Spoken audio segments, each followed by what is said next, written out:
l'espace culturel du Centre Leclerc d'Olonne-sur-Mer vous présente l'agenda culturel.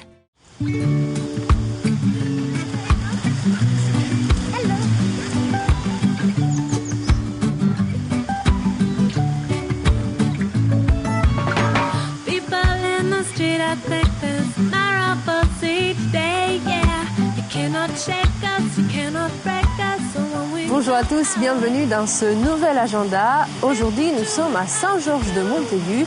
Je vous ferai découvrir la maison de la Rivière, un très joli endroit. Nous irons également découvrir l'univers de Sophie de Mullenheim, un auteur jeunesse qui vit ici à Montaigu. Nous irons faire un tour au Milandi à Luçon pour découvrir la pièce de théâtre Sur le fil. Et puis nous irons à Fontenay-le-Comte. Je vous ferai découvrir Yves Jamet, un chanteur pas très connu avec une très jolie grande voix. Nous verrons comme toujours vos autres sorties de la semaine. Mais d'abord, nous allons à la pêche.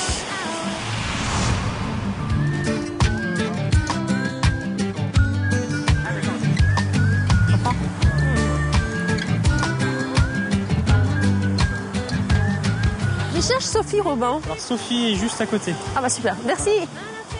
Bonjour.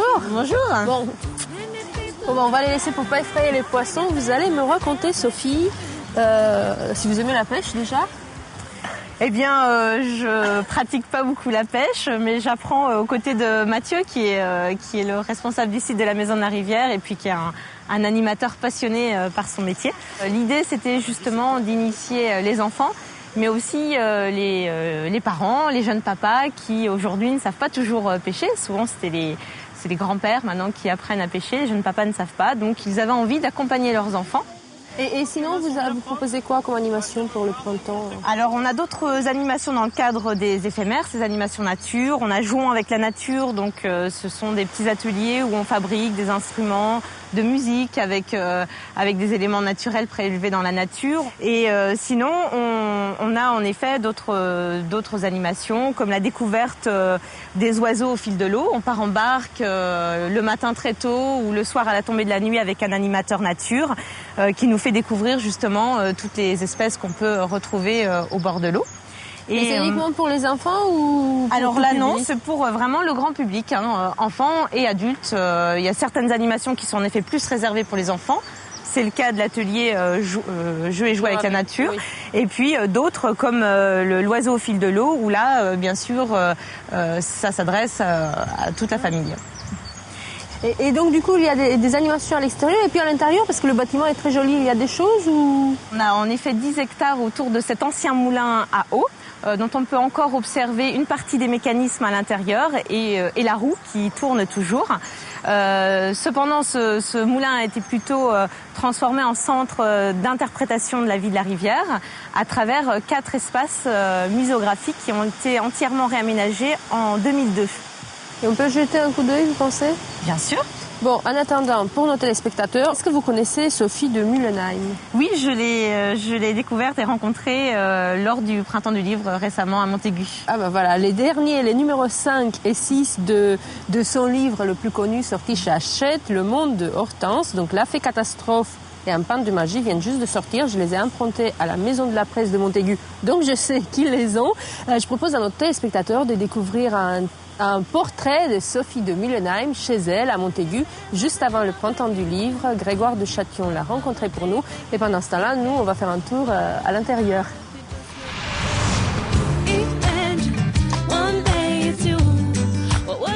À 35 ans, cette jeune mère de 6 enfants est un auteur prolifique.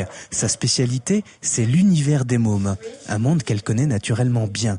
12 livres ces derniers 12 mois, une imagination débordante pour cette jeune maman qui attend donc quoi de sa présence pour la 5e fois au Salon du Livre de Montaigu. C'est d'aller au-devant de son public, donc de voir ce qui plaît, parce que c'est vrai que à moins de camper dans une librairie plusieurs jours, on ne sait pas quels sont les titres qui plaisent davantage. Et puis je trouve ça toujours sympathique d'avoir un petit moment où on discute un petit peu justement avec un lecteur en lui disant qu'est-ce qui te plairait, si cette petite fée par exemple avait une nouvelle aventure, tu imaginerais quoi? Et puis on puise comme ça des petites idées à droite à gauche. Donc il faut toujours avoir un petit carnet avec soi pendant un salon. Sophie de Mullenheim nous plonge à travers ces histoires dans un univers féerique avec la collection Le Petit Monde d'Hortense chez Hachette Jeunesse, déjà 6 titres parus, l'histoire avec Le Saint Curé d'Ars, des recueils, des contes où l'imaginaire croise le fantastique et un premier roman pour les ados, lu aussi par de grands enfants. Ce qui m'amuse, c'est certaines mamans qui me disent « Oh, celle-là, je la relis beaucoup » et autres. Et puis j'ai surtout eu des retours quand j'ai fait un roman pour adolescents, parce que là, ils ont plus de recul, donc ils savent un peu mieux analyser ce qu'ils ont fait. Mais en général, les enfants sont très enthousiastes. Et puis c'est vrai que ceux que je vois... souvent, surtout sur le salon du livre de Montaigu, par exemple, ils connaissent mes enfants, donc il y a en même temps un petit peu la fierté de se dire c'est la maman de Capucine ou Jean, donc ça les amuse.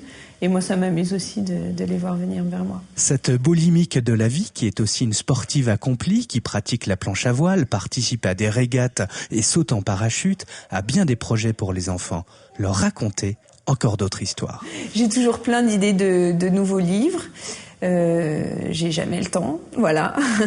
Donc mon ambition, c'est de trouver plus de temps pour écrire. Avec une envie forte d'écrire un deuxième roman pour les adolescents. Allez, on est mercredi, pas de temps à perdre, il faut accompagner Jean au tennis. Non, c'est l'aile de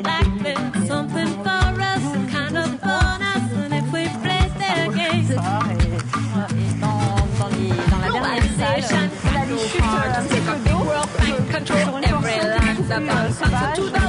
Et alors la nouveauté que nous n'avons pas encore pu voir, la nouveauté de cette année à l'intérieur?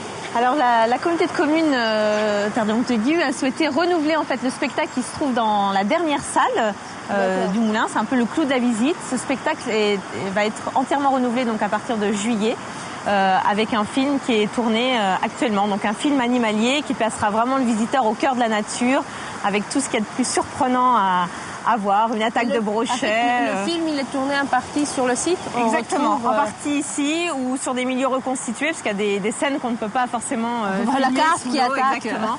Donc c'est en cours et ce sera vraiment un spectacle très, très, très étonnant. Vous avez aussi beaucoup d'animations culturelles tous les étés, je crois. Tout à fait, les estivales de la Rivière qui se déroulent aussi ici, sur le parvis du Moulin, avec des apéros-concerts qui sont proposés le dimanche en fin d'après-midi, des balades comptées en barque. On part d'ici justement, sur cet embarcadère où la rivière est très calme, où on n'a aucune nuisance, qu'il n'y a aucune habitation sur le bord de rivière en amont, et où on peut embarquer avec un conteur, des musiciens, pour vraiment des soirées magiques au fil de l'eau. Et puis avant de vous remercier pour cette visite insolite, cette matinée, en plus on a eu de la chance, le soleil était au rendez-vous, c'était pas gagné ce matin. C'est vrai. Je vais vous conseiller une pièce de théâtre, je ne sais pas si vous allez avoir le temps d'y aller la semaine prochaine, ça se passe à Luçon.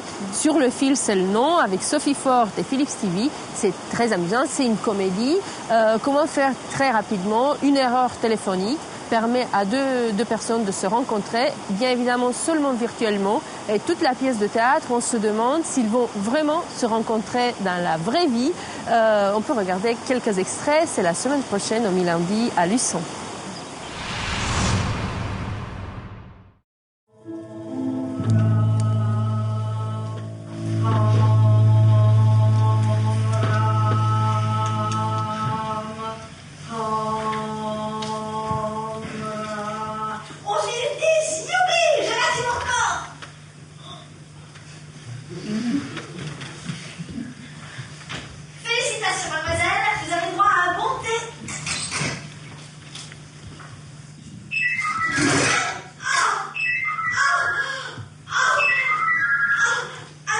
Allô, Sylviane ? Un instant, s'il vous plaît.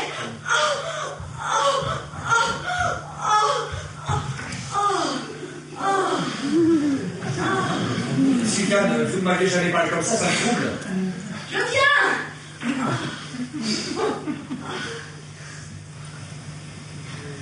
Allô ? Sylviane, apparemment, je vous dérange ?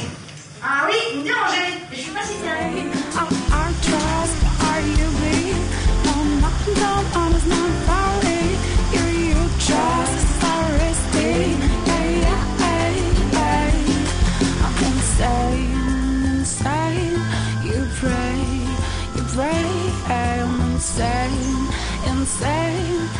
Je parie que vous ne connaissiez pas Yves Jamais. Moi, je l'ai découvert il y a quelque temps dans le plus grand cabaret du monde de Patrick Sébastien avec une chanson très mélancolique, Dimanche. C'était sur son premier album de Vers en Vers.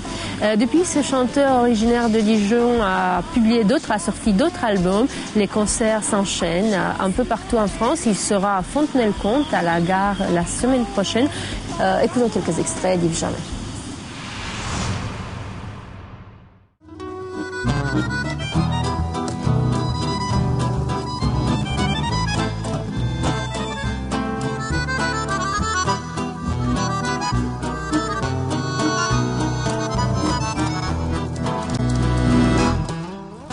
Je garderai en sentinelle, dans ma mémoire dévoyée, ces mains ouvertes comme les ailes qu'elles m'ont aidé à déployer. Je ne sais plus le goût des bouches où mes lèvres se sont posées, ni les cœurs gravés sur les souches et leur serment d'éternité, ni les mots gourmands d'une dame délicieusement susurrés. Mais je sais que les mains des femmes, jamais je ne les oublierai. Mais je sais que les mains des femmes, jamais je ne les oublierai.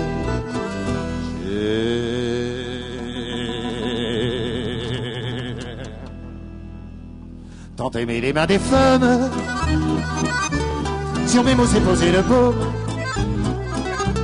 d'une empreinte ou d'un jeu de paume, de mains de femme, de mains de femme, de mains de femme, de mains de femme.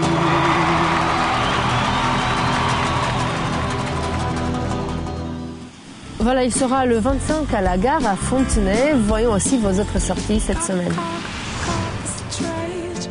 On appelle l'expérience ce qui a raté est le motto de ce spectacle de cirque contemporain. Ils sont 3 sur scène et qu'y font-ils? Ils cherchent. 3 scientifiques pas ordinaires qui inventent de machinerie absurde et glissent et roulent et tournent dans un savant désordre.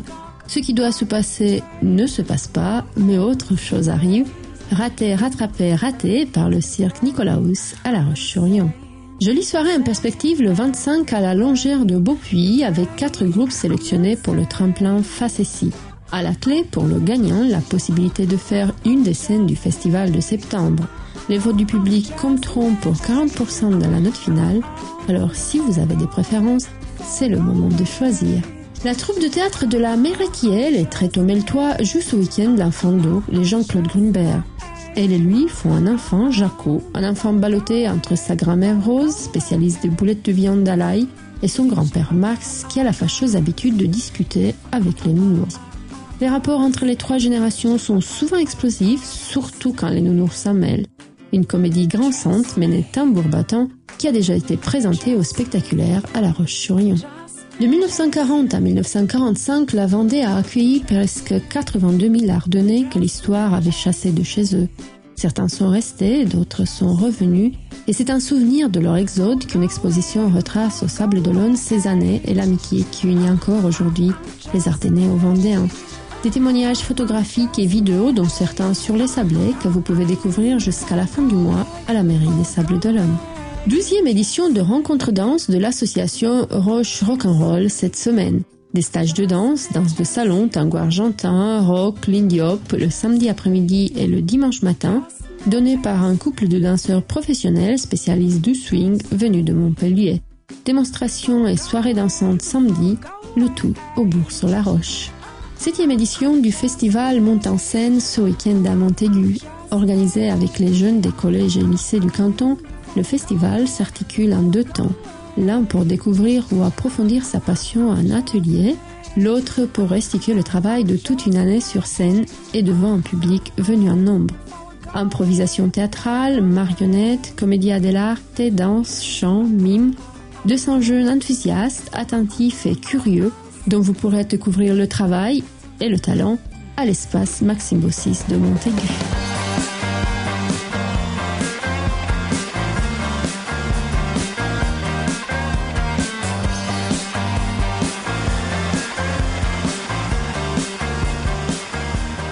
Voilà, c'est la fin de cet agenda culturel. Nous n'avons même pas vu un dixième de tout ce qu'il y a à voir ici. Nous reviendrons sans doute cet été. Merci de nous avoir suivis. À la semaine prochaine.